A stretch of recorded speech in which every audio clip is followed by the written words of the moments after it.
Hello, everybody. I'm still working on this lighthouse piece. Working on this upper part here. I'm trying to keep the dots light because the light's coming this way. So this and this are going to be lighter, and then this will be darker. So we'll see how it goes. Like I said, trying to keep it light, but you can see how there's definition there. So I got to do one phase of light dots, and then I'll go in and put in the darker spots. So there's a darker spot here. I don't want to get too much into it, just put a little hint of it. Same thing with the underside here. Just gotta put a little bit of dots in here. So, okay. So let's go over here now. I'm gonna turn this upside down for doing this spot here. One of the things I wanted to talk to you guys about today was lighthouses and my first lighthouse book. Okay. Wait, I gotta do another one here. Nice little strip here. So you have separation. Just a little bit. Don't have to do much. You just gotta put it implied there. So my first real lighthouse book. Okay. Not a picture book of you flip through the book and it's got a lot of pictures of lighthouses with a little uh, indicator, a little description of like which lighthouse it is and what state it's in, what country. No, this is a real lighthouse book. A lighthouse book that actually goes into the history of lighthouses and the keepers, and basically introduces you to a subculture of Americana that not a lot of people know about.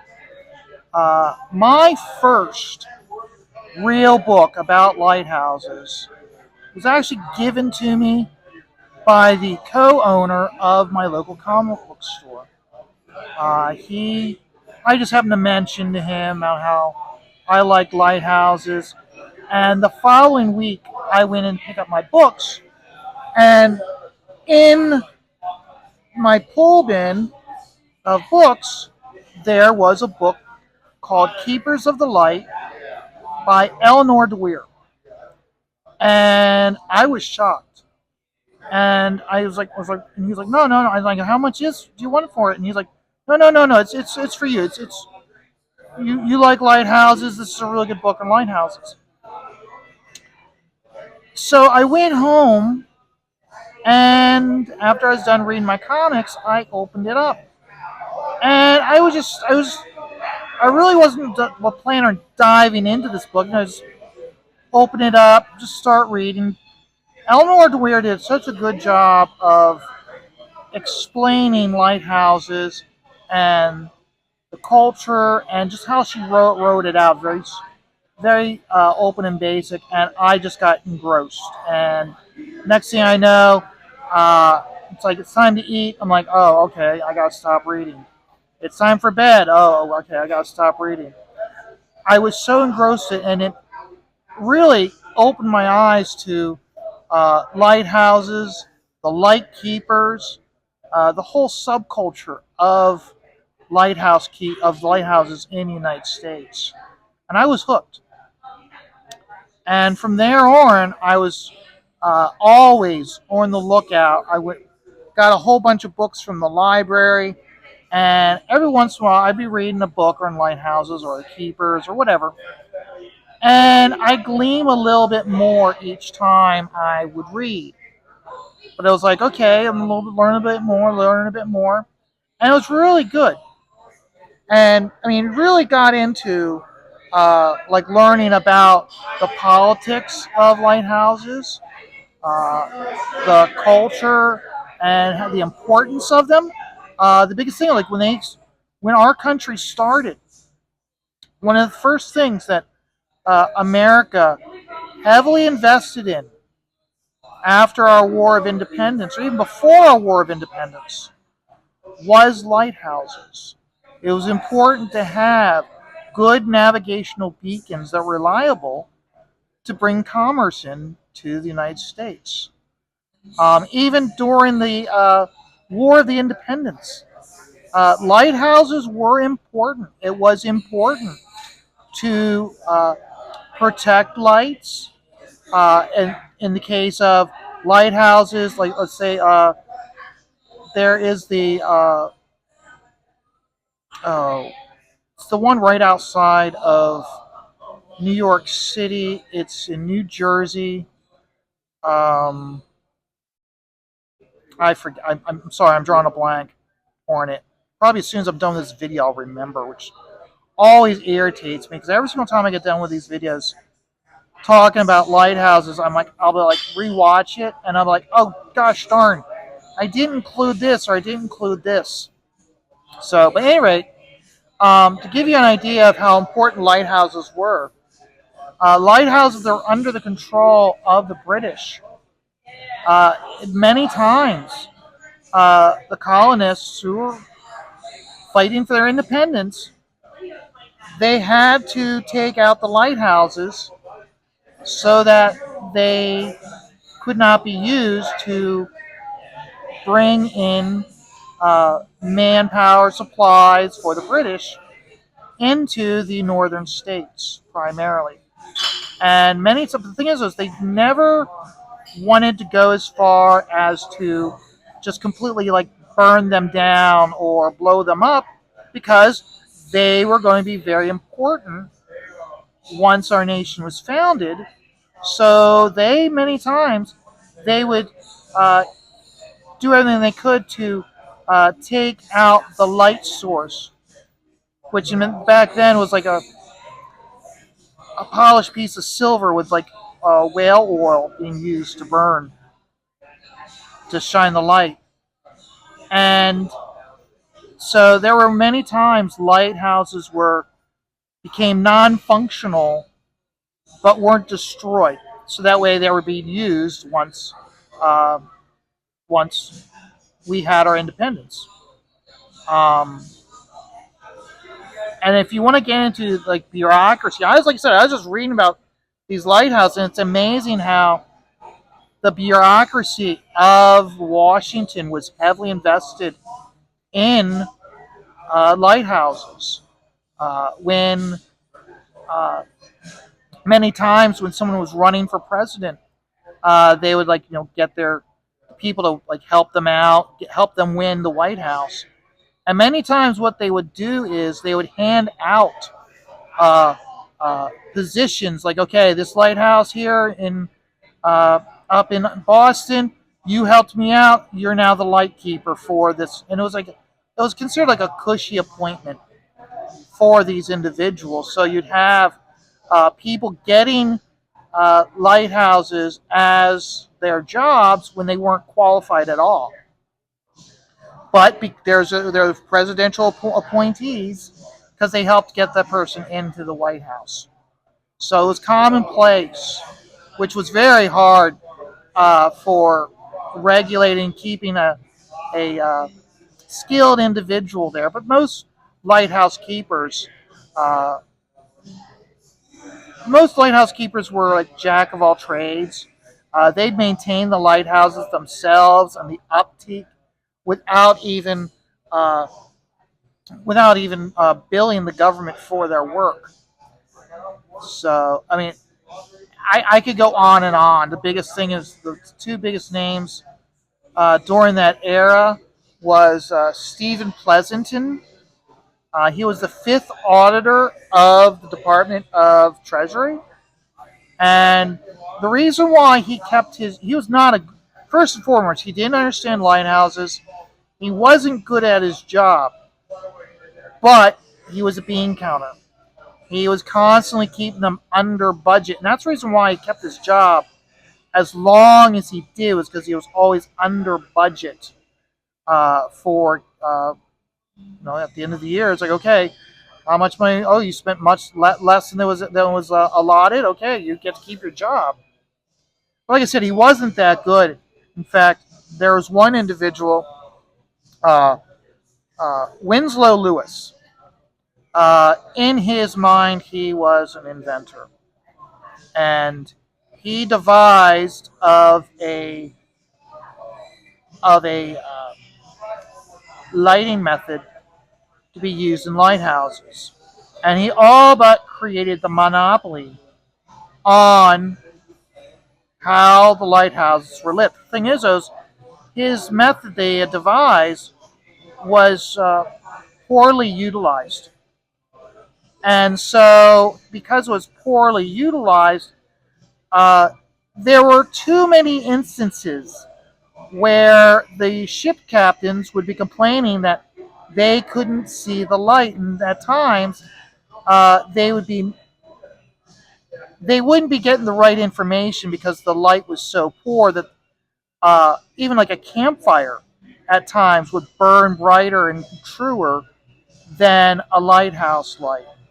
Even with the advent of the Fresnel lens, uh, Winslow Lewis, because he had the monopoly, he didn't want it. It was a threat to his monopoly. And Pleasanton, he was going by what Winslow was saying. So when they were like, hey, we've got this Fresnel lens out of France, we should be using it. His response was like, no, no, no, no. What we have is fine. What we have works fine. Because he wasn't going out and seeing whether it was any good. So it took quite a while to get him out of his position. Once he was out of his position as the fifth auditor, that's when we were really able to get some real advances in lighthouses with the lighting. Okay, a Fresnel lens, if you look it up online, for its time, it was a very ingenious method. It was kind of like a honeycomb, and the lenses were at angles. Okay, so you see how I've got these at angles, and it would shine the light down and up to a focal point and then out, and it enabled the light, a much brighter light. In fact, if when you are done with this video, if you go out to your car, okay, before you drive someplace, go out to your car and look at the headlight. You'll see this ribbing around the bulb is similar to a Fresnel lens. So even now the use of Fresnel lighting is heavily used in today's society, and it was designed way back when. I did not look that up before the video started as to when it was invented. But you take a look at these Fresnel lenses, and they are huge. You have some that are small, uh, no bigger than a table, and then you have some that were literally the size of cars. Just give you an idea of how big these Fresnel lenses could be. So, but no, and all of this started with that book by Eleanor Deweese, given to me by my local comic shop owner, which like I said, I was so, I was so touched that he gave me that book. So, and I still flip through it, and it went all into not just the history, but then about keepers, and it had little like small like short stories about keepers and what they did to maintain their lights. And from the Civil War time, there was the story up in New England. There was a British ship that was sailing into town, and the daughters of the lighthouse keeper saw it coming in. So what they did was, on the opposite side of the island where the lighthouse was, they got out their flute and their drum, and they played like basically they played military music, like Yankee Doodle Dandy or that type of thing, basically to trick the British into thinking there was a whole regiment of of our army there at the lighthouse. And in turn, they like, okay, that's more than what we want to deal with, and then they left. And here was just these two girls with a flute and a drum marching back and forth behind the trees, so that way the British thought that there was uh, British, that we had a regiment of soldiers there. So, but like I said, ever since I read that book, I was always like getting books, and I'd get these little gleams of information about lighthouses and the keepers and the history. It wasn't until I got this book. It's called Brilliant Beacons, and it's by a. Let me look it up here. It is Eric J. Dalton. Okay, Eric J. Dalton. Okay, he did a book called Brilliant Beacons. Okay, this book is wonderful. It has got to be the most in-depth history of lighthouses I've ever read. Even when I was reading about Stephen Pleasanton, I knew about him from Eleanor de Weir's book, but it really didn't go into how long he was there and uh, what I forget who it was actually, but there was a group of people, and it took them a long time to get Stephen Pleasant ousted from his position as fifth auditor in charge of the lighthouses, which then gave them the ability to really go in and do the improvements to the lighthouses that they really needed.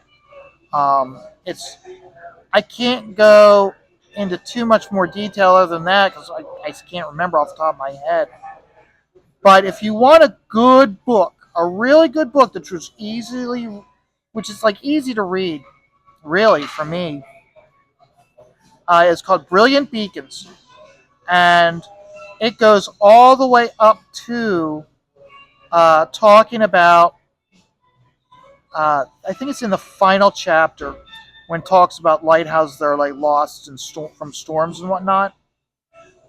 It covers the hurricane of 1936, which in my earlier videos I talked about it because it involved this lighthouse here. Remember, uh, this lighthouse survived the hurricane of 1936, but the keeper's house, the outbuilding, the you know the keeper's house, the outbuilding for supplies and whatnot, they were all washed away.